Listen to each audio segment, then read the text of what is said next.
Anna went to Poland at the beginning of June, so a few days later Heidi and I set off on a road trip. We got as far as Kalgoorlie before we came home. Our first stop was a free camp at Temora. It was bitterly cold. Our next stop was Griffith.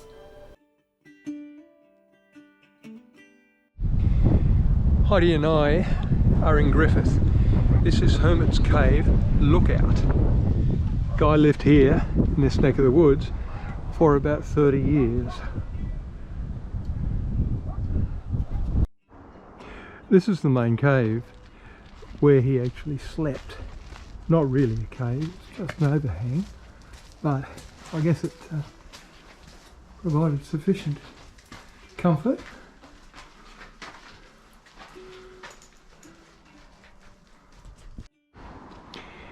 This is the chapel. These are the big wine bottles. The contents was a letdown. Today Heidi and I are going to the Pioneer Park Museum in Griffith.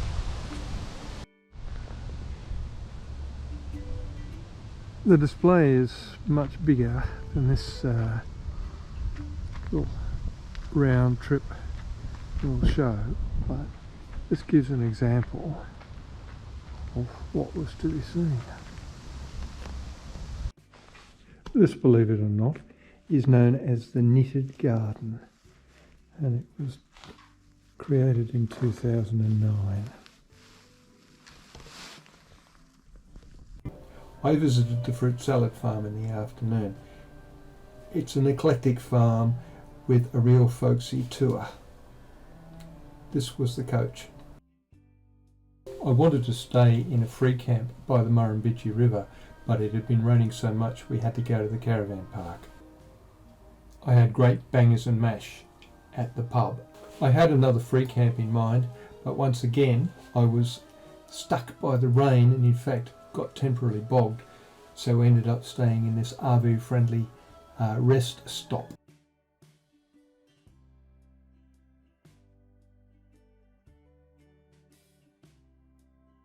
We visited the river. It is the confluence of the Murray and the Darling.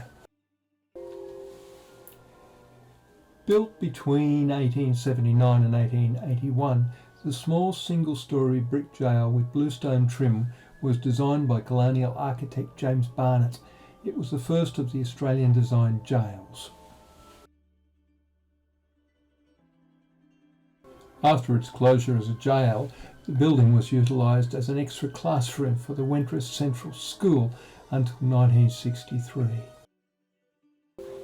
Our next stop was at Baronga Caravan Park on the Murray opposite Mildura.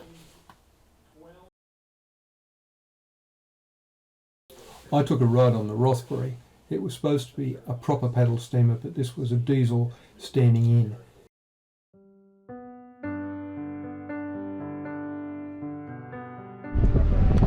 Just heading off from Mildura Wharf on a paddle steamer cruise.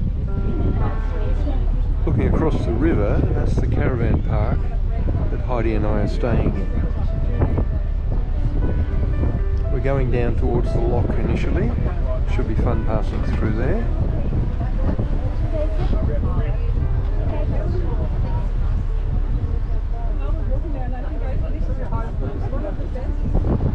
Lovely cruise, I'll be heading downstream through lock number 11 return. Point out a few points of interest and a little information along the way. So whilst on board you can move around the boat, toilet facilities on the lower deck, stern of the vessel. Either side you'll find those. We're now approaching the lock.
Can't see anything back there.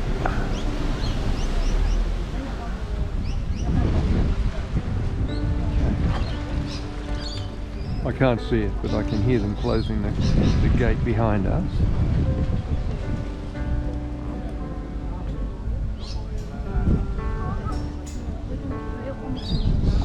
It's going to be moored.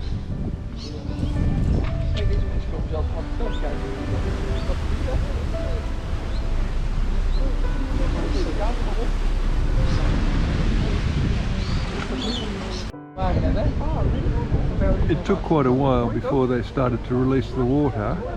What he does is the water goes out through the side, through both sides, and when it gets level, they'll open the gate.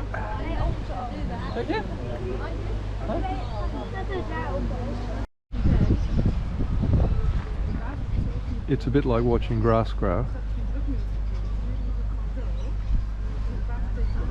Ah.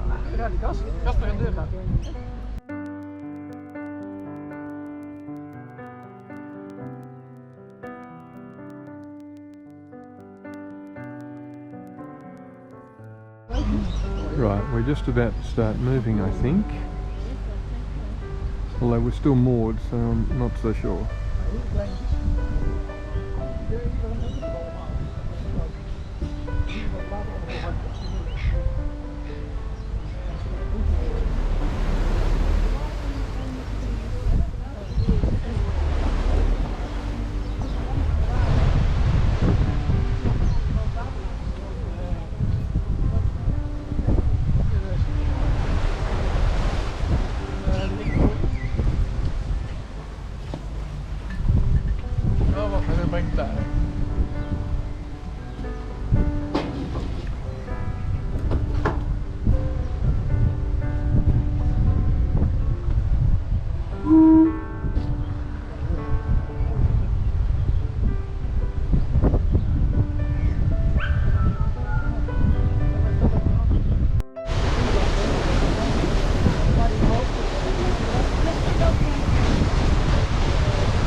This is the weir, which is on the other side of the island from the lock. It'll continue for quite some time.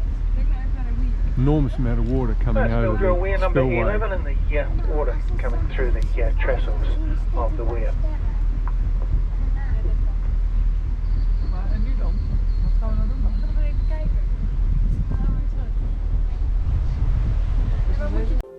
This weir controls the flow of the Murray River. There is quite a number of houseboats. This houseboat bears a striking resemblance to one I had. As we steam back towards the lock, we are just passing a replica of the old Mildura homestead, which was the first settlement here. It was a sheep station and it failed. It later became taken over by the Chaffies, who developed irrigation in the area. As we head back into the lock, I'm now curious as to how the water will return. I suspect they'll just open the gates, which is a different method from how they let it out.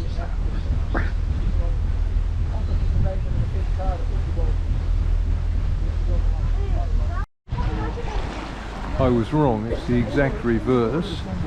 You can actually see the water bubbling in as the water level raises. So because the gates are angled back into the flow, there's no way that they could be opened against the river. As we return back towards the Mildura Wharf, this is the caravan park that Heidi and I are staying in. I suspect that we'll probably get a glimpse of the Brumby.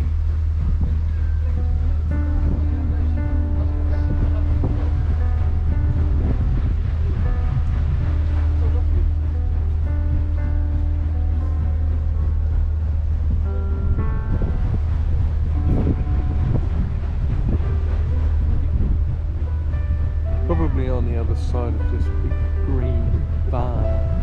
Hold on, no. There we are, I can see the washing facilities. So perhaps it's through there.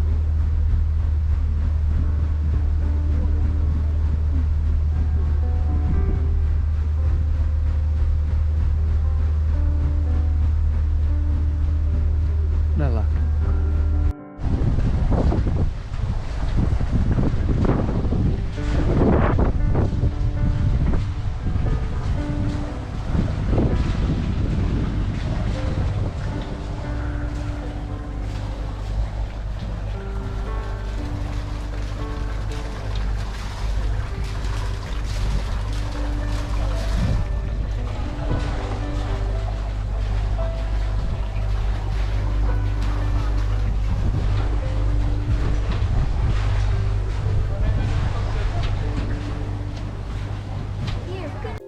Next stop was a lovely free camp, actually $5, at beautiful Barmera. This was a lovely lookout at Morgan on the way to Burra. We stayed behind the Bonnecourt Hotel at Burra. The weather wasn't great, but we did a lovely drive around. Crystal Brook has a lovely free camp just about 100 metres out of the town centre. Stirling North provides a reasonably priced caravan park just out of Port Pirie. From there we visited the RSL Museum, which is simply incredible and free. These are views from the water tower lookout in Port Augusta.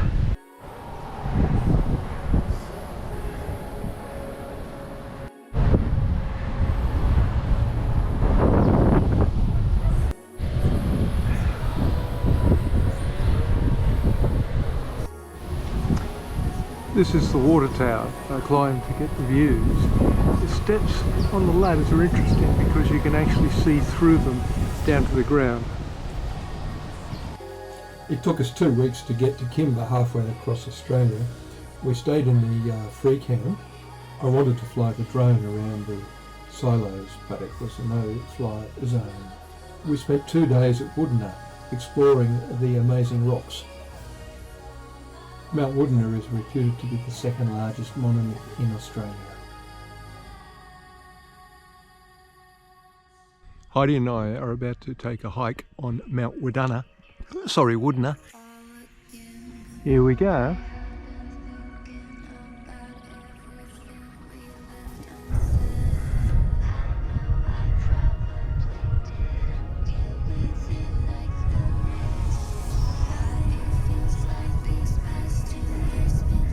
We've gotten to the top. It's quite a walk. Now, this one down here is Padama Rock. We stopped to have a look at it, but it didn't look terribly exciting. So we kept on coming up here.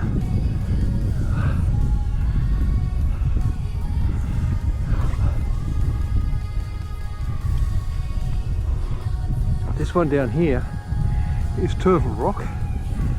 We also stopped to have a look at that, but it wasn't terribly exciting either. Here we are on top of the rock. Bit easier climb than Woodner, Mount Woodner, but still an effort.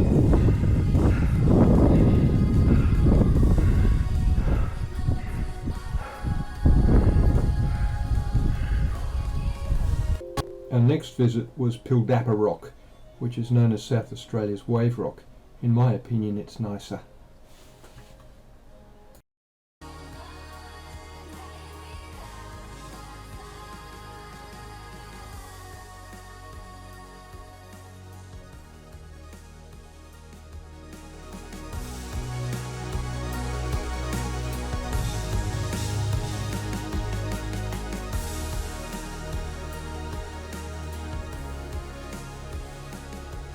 I can't resist a big thing. This is the Australian Farmer at Woodner.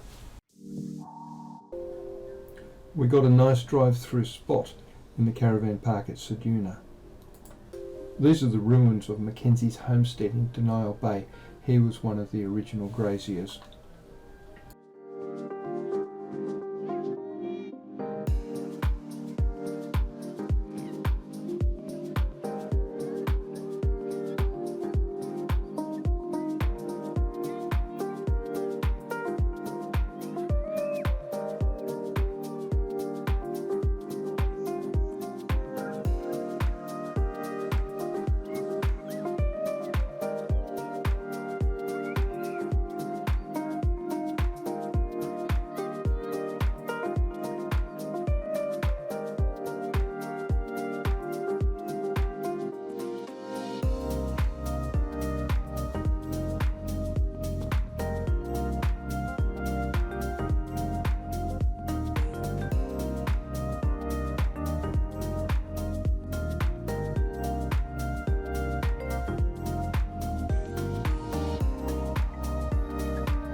This is the wharf at Denial Bay.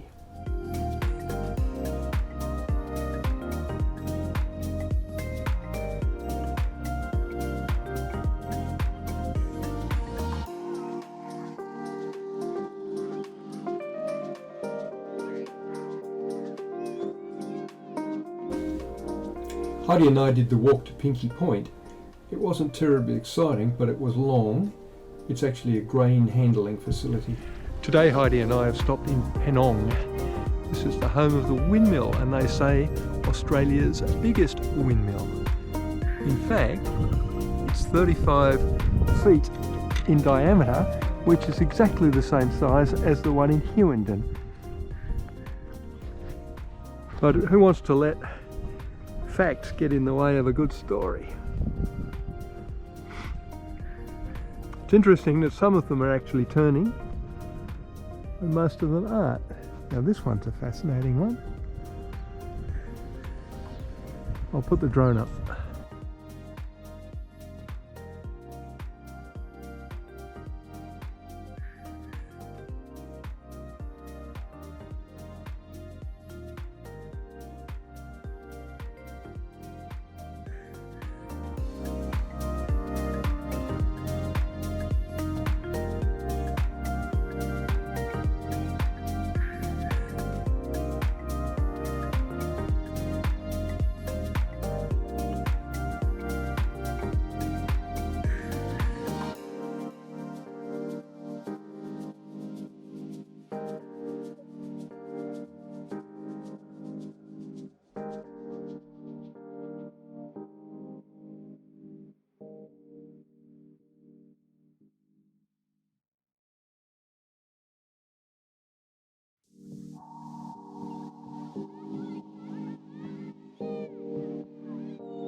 These are the Bunda Cliffs at the head of the bight. I'll be camping on top of them tonight, but just out there, I doubt if you see it, but there's a mother and a baby whale frolicking.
These are the Bunda Cliffs on top of which we camped. That's about 50 metres down to the water. It was a bit scary putting the drone over the edge.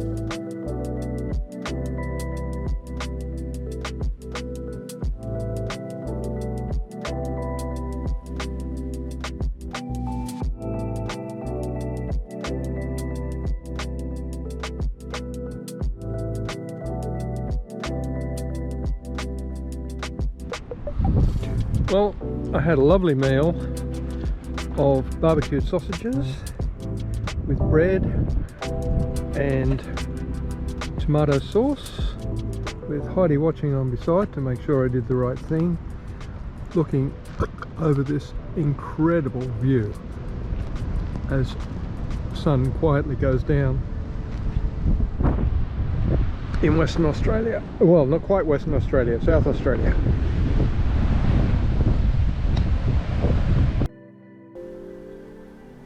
These are the remains of the old telegraph station in Eucla. It was part of the overland telegraph which connected Australia to Europe via Southeast Asia.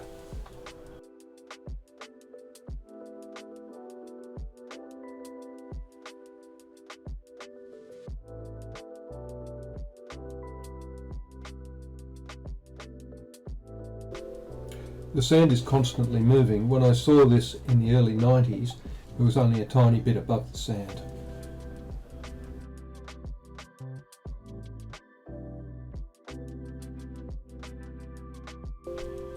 This rescued eagle is in a cage at Kalgoorlie Roadhouse. Just past Kalgoorlie, the road is dead straight for 90 miles. It's a long way. In 1979, NASA crashed a Skylab near Baladonia. This is a piece of it. That night Heidi and I found a lovely free camp at Bromus Dam, about 30 kilometres south of Norseman. Kalgoorlie was as far west as we got. This was our caravan park site. Heidi and I did the tourist tram tour of Kalgoorlie and Boulder. The guy was so accommodating, he gave us a blanket to share because it was fairly cool. Heidi and I are about to do the tourist tram of Kalgoorlie.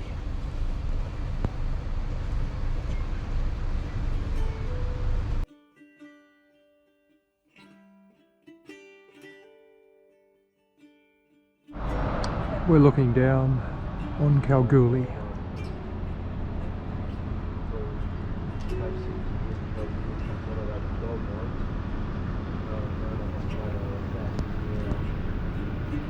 Northern Star Resources.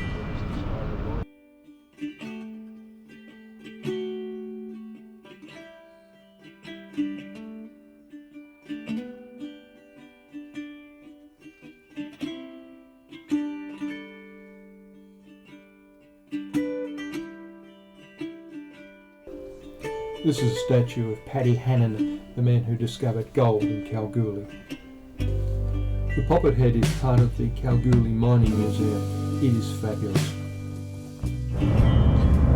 This is the super pit at Kalgoorlie. It's really hard to get your head around how big it is.